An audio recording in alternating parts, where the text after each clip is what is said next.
Everyone, आज हम लोग स्टार्ट कर रहे हैं लाइफ प्रोसेस का लेक्चर नंबर 3। चलिए एक बार देख लेते हैं लास्ट क्लास क्या क्या पढ़े थे, एक बार छोटा सा रिकैप हो जाए।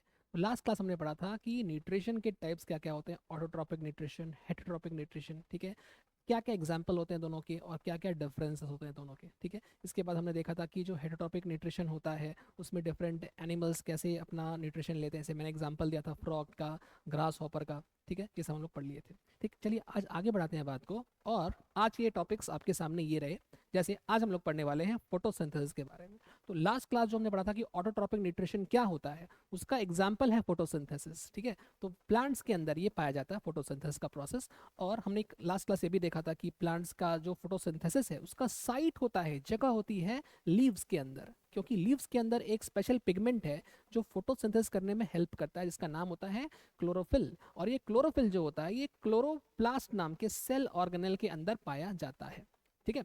तो आइए स्टार्ट किया जाए लेक्चर नंबर 3। और स्टार्ट करते हैं फर्स्ट इंट्रोडक्शन अबाउट फोटोसिंथेसिस, ठीक है। चलिए देखिए, सबसे पहले फोटोसिंथेसिस क्या होता है। तो फोटोसिंथेसिस का मतलब ये है कि सन की जो सन लाइट है, ठीक है, सन की जो लाइट होती है वो रीच करती है प्लांट के लीव्स के सरफेस पर, ठीक है। तो सबसे पहले यहाँ से स्टार्ट किया जाए। आइए, तो मैं यहाँ पर फिर से बना रहा हूँ सन, ठीक है। ये देखो सन है,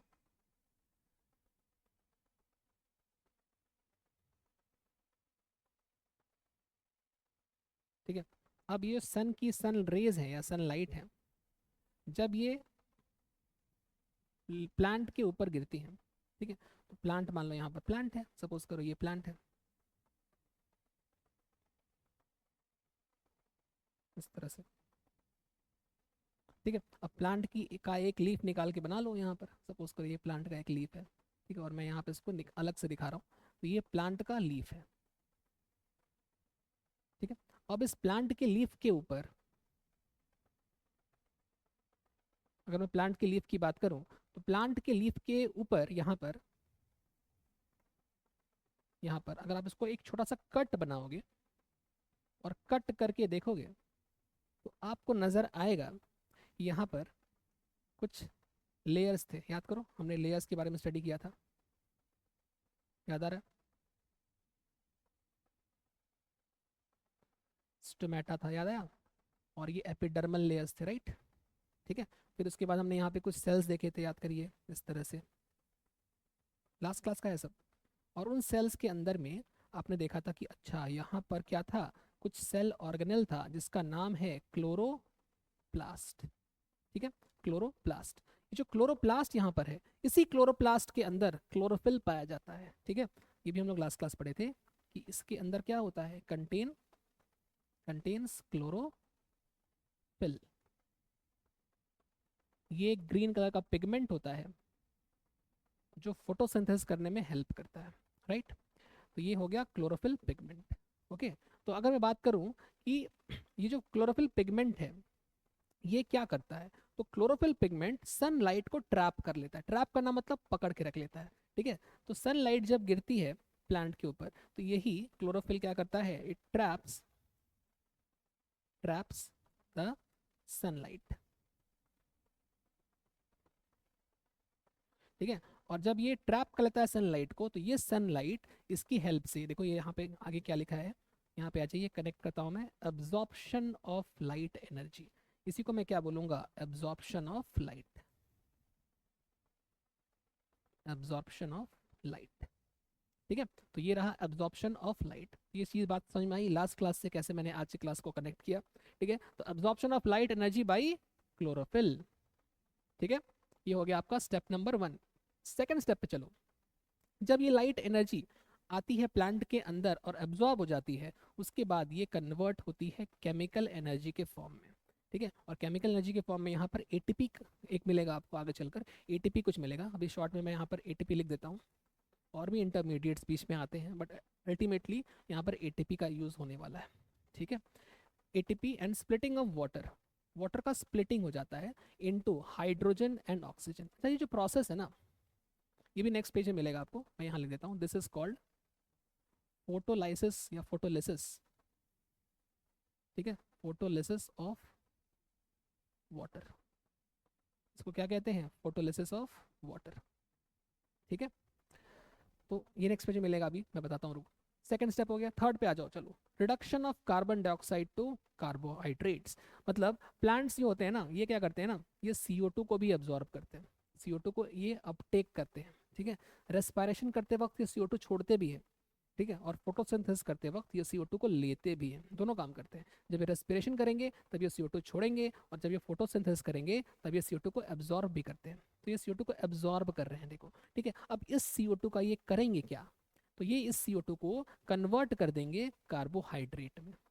कैसे करेंगे, ये सारी चीज़ें हम लोग नेक्स्ट पेज पर स्टडी करने वाले हैं। मैंने बस यहाँ पर स्टेप्स का नाम लिखा है, एक एक करके तीनों को पढ़ना है। ठीक है, तो पहले फटाफट से इसको आप कॉपी कर लीजिए फर्स्ट ऑफ ऑल, उसके बाद आगे बढ़ते हैं।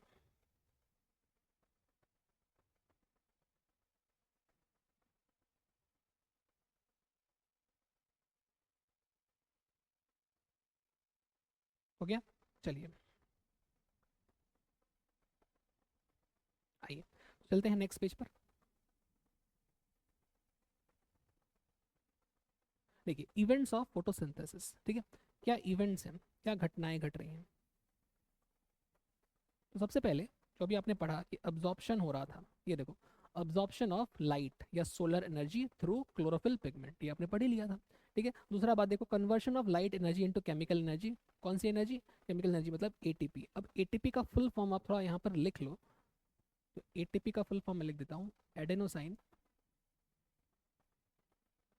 Try phosphate. ठीक है, एडेनोसाइन ट्राइफॉस्फेट। ठीक है, तो एडेनोसाइन का मतलब क्या होता है, एक्चुअल में यहाँ पर एक एडेनिन नाम का एक नाइट्रोजनस बेस होता है। ठीक है, और उसके साथ शुगर जुड़ जाता है, उससे बनता है एडेनोसाइन। ठीक, अभी काम नहीं है उतना। ठीक है, तो अभी बस फुल फॉर्म याद कर लो, ATP का फुल फॉर्म एडेनोसाइन ट्राइफॉस्फेट। और अभी आप एक चीज़ और याद कर लो, एनर्जी कैरियर, इसको हम एनर्जी कैरियर भी कह सकते हैं। ठीक है, एनर्जी कैरियर भी कह सकते हैं। ओके, अच्छा, एंड स्प्लिटिंग ऑफ वाटर। तो वाटर की स्प्लिटिंग जब होती है, तो मैं इसको यहाँ पर सेपरेटली लिख देता हूँ, स्प्लिटिंग ऑफ वाटर। देखो, स्प्लिटिंग ऑफ वाटर को पीछे आपने देखा, इसको हम लोग एक नाम देते हैं, photolysis. Right, photolysis of water. What is photolysis या फोटोलिसिस, और देखा जाए, देखो, वाटर ब्रेक कर जाता है। ठीक है, वाटर ब्रेक करता है, और क्या बनाता है, तो वाटर ब्रेक करके, जैसे लास्ट क्लास मैंने आपको, लास्ट पेज पे मैंने आपको दिखाया था, ये देखो, एक बार लास्ट पेज पे आओ, ये देखो। तो वाटर मॉलिक्यूल्स इनटू ब्रेक करते हैं, और क्या बनाते हैं, हाइड्रोजन एंड ऑक्सीजन। तो हाइड्रोजन एंड ऑक्सीजन में ये ब्रेक हो जाते हैं। ठीक है, तो हाइड्रोजन और ऑक्सीजन में ब्रेक कराइए इसको। आइए देखिए, देखिए, तो हाइड्रोजन एंड ऑक्सीजन, अब ये बैलेंस नहीं है। ठीक है, इसको बैलेंस करना होगा, तो यहाँ पे 2 लगा दो, यहाँ 2 लगा दो। ठीक है, और ये हाफ O2 हो जाएगा। ठीक है, नहीं, सिंपल 1 O2। Okay, balanced. ठीक है, ओके, तो ये हो गया आपका स्प्लिटिंग ऑफ वाटर का रिएक्शन। अब थोड़ा ध्यान से सुना जाए। देखो, होता क्या है कि वाटर के जो मॉलिक्यूल्स होते हैं, वो सनलाइट के प्रेजेंस में, in presence of sunlight, break कर जाते हैं। ठीक है, और ब्रेक करके ये वाटर को तोड़कर दो चीज़ आपको मिल रही है, ऑक्सीजन और हाइड्रोजन। ठीक है, ये जो ऑक्सीजन है, ये रिलीज हो जाता है, released out as byproduct. Byproduct समझते हो, बाई प्रोडक्ट का मतलब होता है साइड में कुछ एक्स्ट्रा, फ्री में कुछ में। मान लो कि आपने कोई 10,000 का सामान खरीदा। ठीक है, 10,000 का कोई आपने मान लो इलेक्ट्रॉनिक्स खरीदा, मान लो फ़ोन खरीदा। अब उस फ़ोन के साथ आपको एक ईयरबड फ्री मिल गया। ठीक है, तो आप तो फ़ोन खरीदने गए थे। ठीक, फ़ोन आपका मेन प्रोडक्ट हुआ, लेकिन साइड में आपको एक सस्ता वाला ईयरबड भी दे दिया है। तो ईयरबड क्या हो गया, आपका बाई प्रोडक्ट हो गया, जो फ्री में मिल गया, उसको बोलते हैं बाई प्रोडक्ट। ठीक है, बाई प्रोडक्ट, ये फ्री में मिल जाता है। ठीक है, तो रिएक्शन फोटोसिंथेसिस की जो हो रही है, उसमें जो मेन प्रोडक्ट है वो है आपका कार्बोहाइड्रेट, लेकिन साइड बाय साइड ऑक्सीजन भी फ्री में मिल जाता है। That's why oxygen is also called by product. समझे, और ये कैसे होता है? जब वाटर को हम तोड़ते हैं तो वाटर के टूटने से बनता है O2। वाटर के टूटने से बनता है O2, मतलब यहाँ पे जो ऑक्सीजन है वो आ कहाँ से रहा है? वाटर से आ रहा है। ठीक है, तो मैं एक चीज और लिख लूंगा कि the source of the source of oxygen the source of oxygen released during photosynthesis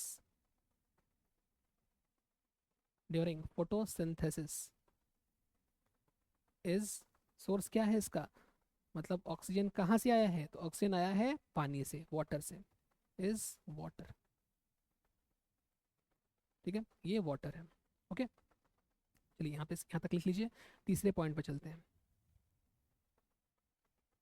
तीसरा पॉइंट देखो, तीसरा पॉइंट क्या है? Reduction of CO2 into C6H12O6 यानी ग्लूकोज। ठीक है, तो first of all you have to understand कि रिडक्शन किसे कहते हैं।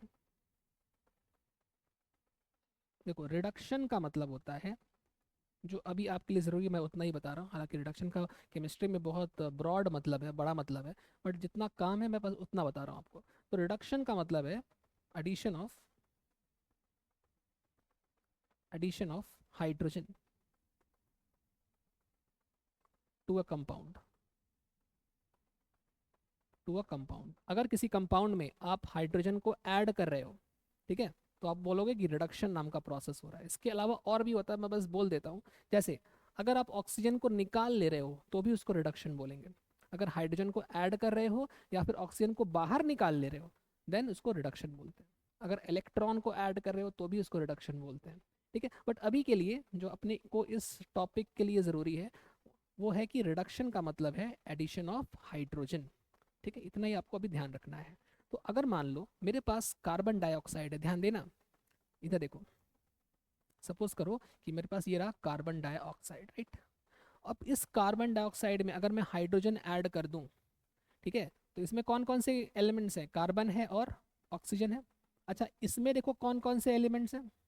कार्बन है, ऑक्सीजन है और हाइड्रोजन है। कार्बन है, ऑक्सीजन है और हाइड्रोजन है ना।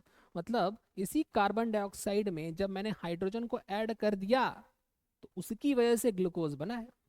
ठीक है, और क्योंकि मैंने हाइड्रोजन को ऐड किया है, और एडिशन ऑफ हाइड्रोजन को हम क्या कहते हैं? रिडक्शन। तो हम कह सकते हैं कि यहाँ पर मैंने कार्बन डाइऑक्साइड को रिड्यूस करके उससे ग्लूकोज बना दिया। ठीक है, तो अगर आपसे कोई पूछे कि what is the source of glucose produce during photosynthesis, आप क्या बोलोगे कि ग्लूकोज कहाँ से आया? तो ग्लूकोज आया है रिडक्शन ऑफ CO2 से, यानी CO2 से आया है। ठीक है, एंड अगर कोई पूछे कि what is the source of oxygen release during photosynthesis, वो कहाँ से आता है? वो वाटर से आता है। ठीक है, तो इसको भी ज़रा लिख लिया जाए फटाफट। तो नेक्स्ट लिखेंगे कि source of source of source of source of अच्छा, उसके पहले एक चीज़ और लिख लो, जैसे यहाँ लिख लो CO2 और यहाँ लिख लो C6H12O6। ठीक है, इसमें आपने क्या ऐड किया? तो इसमें आपने ऐड किया है एडिशन ऑफ हाइड्रोजन H2। ठीक है, ये मैंने ये जो लिखा है यहाँ पर, ये बैलेंस नहीं है, ये मैंने समझाने के लिए लिखा है बस। ठीक है, बैलेंस आप कर सकते हैं, कर लेना। 6CO2 हो जाएगा। नेक्स्ट पेज पे मैं बैलेंस करके लिख दूंगा अभी। ठीक है, अभी बस ये समझो कि इसी CO2 में हाइड्रोजन ऐड हुआ है। मैं बस उतना ही समझा रहा हूँ, मैं बैलेंस इक्वेशन नहीं लिख रहा हूँ फिलहाल अभी के लिए। ठीक है, मैं बस समझाने का काम कर रहा हूँ। नेक्स्ट पेज पर हम लोग बैलेंस इक्वेशन भी लिखेंगे। ठीक है, अच्छा, तो ये जो एडिशन ऑफ हाइड्रोजन हुआ, what is this process called? This is called reduction, right. इसी को क्या बोलते हो? Reduction, right. अच्छा, तो मैं यही लिख रहा था सोर्स ऑफ, आओ लिखते हैं इसको, source of glucose produced during photosynthesis.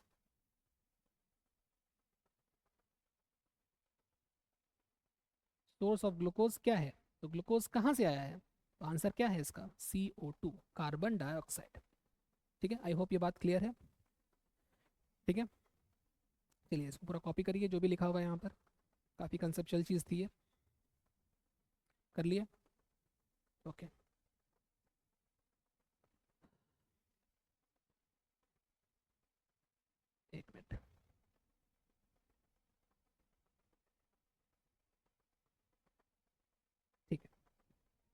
चलिए नेक्स्ट पेज पे चलते हैं।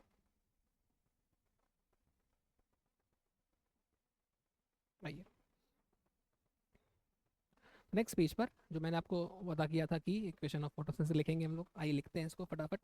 तो इक्वेशन ऑफ फोटोसिंथेसिस, सबसे पहले 6 CO2, 6 moles ऑफ CO2 या 6 molecules ऑफ CO2, ठीक है, आया, प्लस 12 molecules ऑफ वाटर, ठीक है, 12 molecules of water, 6 CO2 plus 12 H2O in the presence of sunlight and chlorophyll, ठीक है, क्या बनाएगा? तो देखो CO2 से क्या बन रहा था, अभी आपने क्या पढ़ा, CO2 से क्या बन रहा था, CO2 का रिडक्शन होता तो क्या बन रहा था, C6H12O6, यानी this what is this is glucose, ठीक है, ग्लूकोज बन रहा था।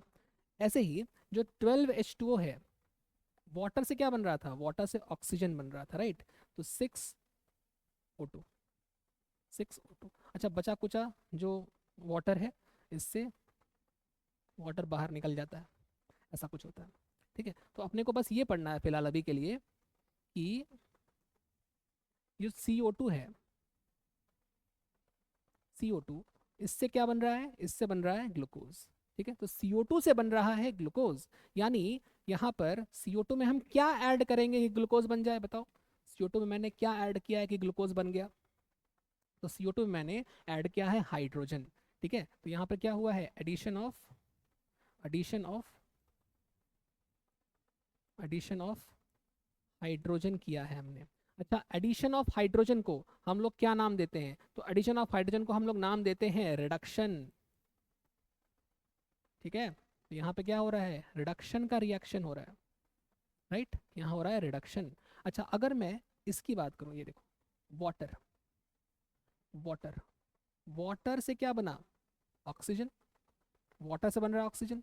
देखो वाटर में कौन कौन से एलिमेंट्स हैं, हाइड्रोजन है और ऑक्सीजन है, दिख रहा है, हाइड्रोजन है और ऑक्सीजन, नंबर को छोड़ दो, बस ये देखो कौन सा एलिमेंट है, कौन सा है, हाइड्रोजन और ऑक्सीजन, हाइड्रोजन और ऑक्सीजन। यहाँ पर क्या है, यहाँ सिर्फ और सिर्फ क्या है, ऑक्सीजन, मतलब इसमें जो हाइड्रोजन था, वाटर में H और O दो चीज थी, मैंने यहाँ से H को निकाल दिया है, ठीक है, H को निकाल दिया, ठीक है, सिर्फ क्या रखा, O रखा, नंबर पे ध्यान मत दो, बस एलिमेंट को सोचो। तो यहाँ पर H भी था और O भी था, बट यहाँ सिर्फ क्या है, यहाँ सिर्फ O है, H निकल गया है। तो अगर हाइड्रोजन निकल जाता है तो उसको हम बोलते हैं ऑक्सीडेशन, क्या बोलते हैं, ऑक्सीडेशन। जब भी हाइड्रोजन को बाहर निकाल देते हो तो प्रोसेस का क्या नाम होता है, ऑक्सीडेशन, ठीक है। तो यहाँ पे जो प्रोसेस है इसको तुम क्या बोलोगे, यहाँ पे आप बोलोगे रिमूवल ऑफ हाइड्रोजन, ठीक है, is called oxidation, is called oxidation, ठीक है, ऑक्सीडेशन दिख रहा है, ऑक्सीडेशन, ठीक है। मतलब इस प्रोसेस में, इस रिएक्शन में दो प्रोसेस चल रहा है, ठीक है, क्या क्या चल रहा है, एक जगह पे हो रहा है रिडक्शन और एक जगह पे हो रहा है ऑक्सीडेशन, ठीक है। तो किसका क्या क्या हो रहा है, मैं एक बार समराइज कर देता हूँ, आपको सिंपल लगेगा, फिर यहाँ लिख देता हूँ, CO2 is reduced to form C6H12O6, इसको क्या बोलते हो, ग्लूकोज, ठीक है, यहाँ रिडक्शन हो रहा है, ठीक है। ऐसे ही अगर मैं बोलूँ कि वाटर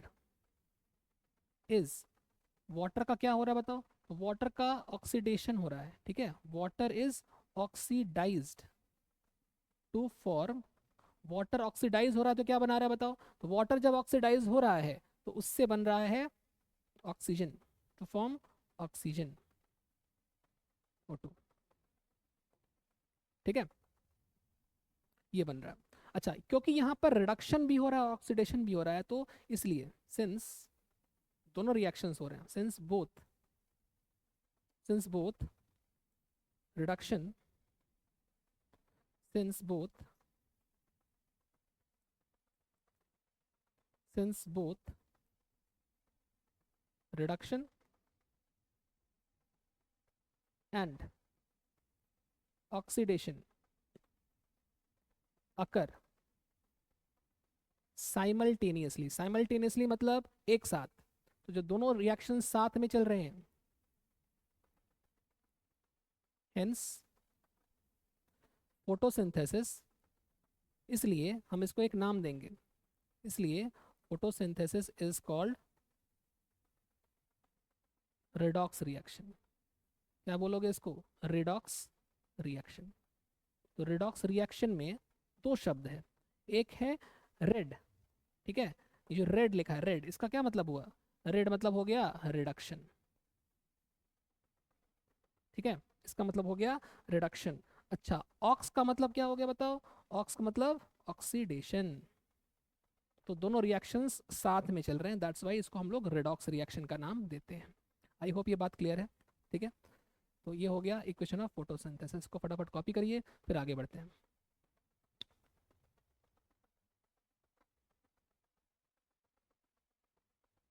हो गया, चलिए।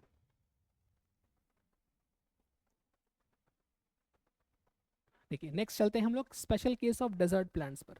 तो special case of desert plant की बात कर लेते हैं। देखो, तो डेजर्ट प्लांट, जैसे ये डेजर्ट प्लांट का एग्जांपल है, ठीक है, ऐसा देखे होगा अभी। तो ये डेजर्ट वाले एरिया में, डेजर्ट मतलब जहाँ पर पानी की बहुत कमी होती है, ठीक है, तो पानी की कमी में भी ये ग्रो कर लेता है, ठीक है। तो इसके पास ऐसा क्या स्पेशल केस है जिसकी हेल्प से पानी की कमी में भी ये काम कर लेता है और जिंदा रह जाता है? सारे प्लांट कम पानी में जिंदा नहीं रह सकते, सिर्फ ये कुछ ऐसे कुछ चुनिंदा प्लांट्स होते हैं, कुछ सेलेक्टिव प्लांट्स होते हैं जो इस प्रकार के एनवायरनमेंट में सर्वाइव कर पाते हैं। तो उनमें क्या स्पेशल है ऐसा, आइए पढ़ते हैं।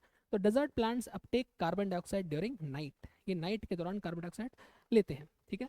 कार्बन डाइऑक्साइड गेट्स, तो फ्लो चार्ट बना लो, हाँ, carbon dioxide gets converted into an intermediate. तो एक्चुअल में इंटरमीडिएट आपके सिलेबस में नहीं है, बट मैं बता देता हूँ आपको। जैसे इंटरमीडिएट का एग्जांपल है मैलिक एसिड, मैलिक एसिड। एक और एग्जांपल है, वो भी आप याद कर सकते हैं, एस्पर्टिक एसिड, एस्पर्टिक एसिड, ठीक है। ये दो एग्जांपल्स हैं, मैलिक एसिड से भी काम चल जाएगा, ठीक है। आगे बढ़ जाओ। तो during day chlorophyll pigments absorb light energy, दिन के टाइम पे क्या होगा कि जो क्लोरोफिल पिगमेंट्स प्रेजेंट है इन प्लांट्स के अंदर, वो लाइट को अब्जॉर्ब कर लेते हैं, ठीक है, और अब्जॉर्ब करके रखते हैं। और आगे चलकर नाइट के टाइम में जो इंटरमीडिएट्स की बात आप कर रहे थे, इनकी बात कर रहे थे, ये लोग अपना काम करते हैं, और नाइट के टाइम में ये इंटरमीडिएट्स लाइट एनर्जी को यूज़ करके, सॉरी दिन के टाइम, मैं फिर से बता रहा हूँ, ये जो मैलिक एसिड है यहाँ पर, मैलिक एसिड क्या करता है, ये रात को बन जाता है। जब दिन होती है, दिन के टाइम क्लोरोफिल पिगमेंट लाइट को ट्रैप करते हैं, और इन इंटरमीडिएट की सहायता से दिन में क्या होता है, फूड बन जाता है, ठीक है। तो इंटरमीडिएट कब बनता है? इंटरमीडिएट बनता है रात को, ठीक है, रात को बनता है। और जब रात के बाद दोबारा दिन होता है, अगले दिन, तो नेक्स्ट दिन क्या होगा, क्लोरोफिल अपना काम करेगा, लाइट को ट्रैप करेगा, और ट्रैप करने के बाद अब जो इंटरमीडिएट रात से प्रेजेंट था प्लांट के अंदर, दिन के टाइम ये इंटरमीडिएट आगे चलकर फूड बनाता है। फूड किस फॉर्म में बनाएगा? ग्लूकोज के फॉर्म में, ठीक है। एक्चुअली मैलिक एसिड से पायरुविक एसिड बनता है, और पायरुविक एसिड से ग्लूकोज बन जाता है, ठीक है। अब उतना नहीं आपको पढ़ना, इतना ध्यान रखो जितना मैं लिख दिया, ठीक है। इसको लिख लो फटाफट, चलो लिख लिए। अच्छा, ऐसे ऐसा इसका ऐसा क्या रोल है, मतलब कि ऐसा क्यों कर रहा है ये? क्योंकि रात के टाइम ये अपना CO2 मतलब अपटेक इसलिए करता है, रात के टाइम इसका स्टोमेटा खुलता है, क्योंकि अगर ये दिन में स्टोमेटा खोल देगा ना, तो बहुत सारा पानी बाहर निकल जाएगा। तो ये पानी को बचाने के लिए दिन में स्टोमेटा बंद रखता है, और रात के टाइम स्टोमेटा खोलता है, क्योंकि दिन के टाइम ज़्यादा गर्मी की वजह से ज़्यादा पानी बाहर निकल सकता है। जैसे आपको दिन के टाइम पसीना ज़्यादा आता है, वैसे ही कुछ वैसा ही है, लगभग वैसा ही है, हालांकि अलग अलग चीज़ें हैं बिल्कुल, ठीक है। तो वैसे ही इसको भी, पानी कब रात को ज़्यादा निकलेगा कि दिन को ज़्यादा निकलेगा? दिन के टाइम ज़्यादा पानी निकाल सकता है ये गर्मी की वजह से, इसलिए दिन के टाइम ये स्टोमेटा को बंद रखता है ताकि पानी का लॉस ना हो। तो ये रात को स्टोमेटा खुलता है और पानी बाहर निकलता है, और उसी रात के टाइम ये CO2 को अपटेक करता है। समझे बात? यही सब है। चलिए, तो आगे बढ़ जाते हैं नेक्स्ट पेज पर। नेक्स्ट देखो, इंपॉर्टेंस या सिग्निफिकेंस क्या है। तो ये बड़ा सिंपल है, ये देखो फटाफट। Photosynthesis provides two important things for maintenance of life on earth. दो इंपॉर्टेंट चीज़ें क्या क्या है? पहली इंपॉर्टेंट चीज़ है फूड, ठीक है, सबसे इंपॉर्टेंट है फूड, बिना फूड के तो किसी का ज़िंदगी नहीं चल पाएगा। सेकेंड थिंग है रेस्पिरेशन करने के लिए, क्या चाहिए हमें, हमें चाहिए ऑक्सीजन, तो ऑक्सीजन भी प्रोवाइड करता है फोटोसिंथेसिस। बात क्लियर है? तो दो चीज़ आपको याद रख लेनी है, फूड एंड ऑक्सीजन। सेकंड, चलो ठीक है आगे बढ़ो, नेक्स्ट पॉइंट पे आते हैं। Next paragraph, plants take up important minerals like magnesium, याद करना है, phosphorus, nitrogen from the soil. Plants soil से ये सारे के सारे मिनरल्स को एब्जॉर्ब करते हैं, ठीक है, और एब्जॉर्ब करने के बाद इनसे कुछ काम करते हैं। क्या काम करेंगे देखिए, तो nitrogen is an essential element use in synthesis of proteins. देखो नाइट्रोजन जो है ना, उसी से हमारी बॉडी का प्रोटीन बनता है, ठीक है, नाइट्रोजन से ही क्या बनता है, प्रोटीन, याद कर लो। तो नाइट्रोजन से प्रोटीन बनता है और भी डिफरेंट कंपाउंड्स बनते हैं, ठीक है। तो ये जो नाइट्रोजन है, जब इसको प्लांट निकालता है सॉइल से और उसके बाद बॉडी के अंदर ले जाकर उससे प्रोटीन बनाता है, उस प्रोसेस को हम क्या कहते हैं, उस प्रोसेस को हम बोलते हैं नाइट्रोजन एसिमिलेशन, ठीक है, जिसकी हेल्प से ये क्या करता है, प्रोटीन बनाता है, नाइट्रोजन को एसिमिलेट कर लेता है। एसिमिलेट मतलब बॉडी का हिस्सा बना लेता है, ठीक है, नाइट्रोजन एसिमिलेशन। अच्छा, इसके अलावा और भी कुछ कर सकता है प्लांट, क्या कर सकता है यार, और the nitrogen is also taken up as organic compound, जैसे कि अमोनिया, अमोनिया, ठीक है, which have been prepared by bacteria. जैसे कुछ बैक्टीरिया ऐसे, नाइट्रेट नाइट्राइट भी लिख सकते हो यहाँ पर, नाइट्रेट नाइट्राइट भी ले सकते हो, जैसे यहाँ लिखा था नाइट्रेट नाइट्राइट, नाइट्रेट्स नाइट्राइट्स, ये भी इस फॉर्म में भी ले सकता है, अमोनियम आयंस के फॉर्म में भी ले सकता है, बहुत सारे हो सकते हैं, ठीक है। प्रिपेयर्ड बाय बैक्टीरिया, बैक्टीरिया का नाम याद कर लीजिए, राइजोबियम, और भी होता है एजोटोबैक्टर, एक ही याद करो, राइजोबियम, ठीक है, फ्रॉम एटमॉस्फेरिक नाइट्रोजन। तो ये क्या करेगा, ऑर्गेनिक कंपाउंड्स, नाइट्रेट नाइट्राइट्स, ठीक है, इनको यूज कर लेगा, नाइट्रेट नाइट्राइट अमोनिया, ठीक है। और कौन करवाता है ये, प्लांट के रूट्स में एक बैक्टीरिया होता है, इसका नाम होता है राइजोबियम, राइजोबियम, ठीक है, from atmospheric nitrogen. These bacteria are called, ऐसे बैक्टीरिया को हम क्या बोलेंगे, तो ऐसे बैक्टीरिया को हम बोलते हैं नाइट्रोजन फिक्सिंग बैक्टीरिया, ठीक है, and the process is called nitrogen fixation. ऐसे प्रोसेस को क्या बोलते हैं, नाइट्रोजन फिक्सेशन, ठीक है। तो इसको फटाफट कॉपी करिए।